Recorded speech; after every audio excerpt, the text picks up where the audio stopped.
Right now, we got to bring in Stephen A. Smith. And Steve, you and I talking earlier today on UFC Live on ABC, and all we were talking about was the power in the heavyweight division right now, especially in that right hand, especially of Francis Ngannou. We did not think he would be a wrestler in this fight and win it by unanimous decision.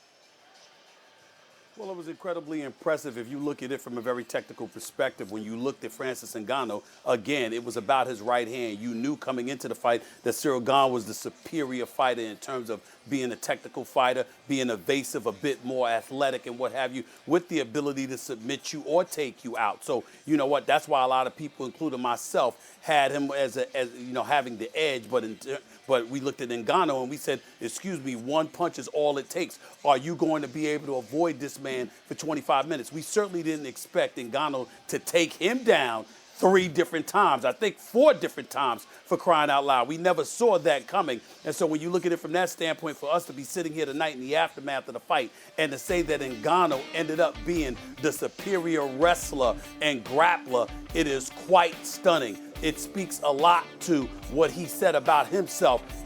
I know them, but they don't know me. I've learned a lot over the years. I'm not the guy that I used to be, and I'm far more intelligent in that octagon than people give me credit for. It's not just about my knockout. We never believed him until tonight.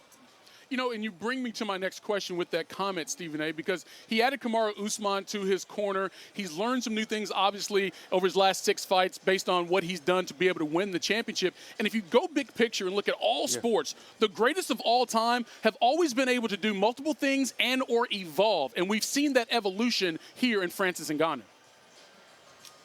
Without question. And the thing about it is that not only does he have one-punch knockout power, he's shown throughout the years that he could take a punch as well. Stipe Miocic hit him with shots in a couple of their battles. Obviously, Miocic won the first fight, and he took Miocic out for the second fight in the second round to win the title. But he got hit in those fights, and he kept coming. And you look at it from that perspective. So you could give a punch, you could take a punch, and now we're learning that you could wrestle and grapple as well. I think that says a lot about him. That makes him even scarier than we actually thought.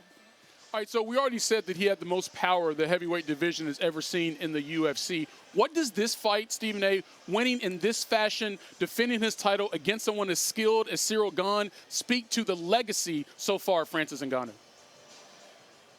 Well, it definitely elevates it. There's no question about it. I'll tell you this much.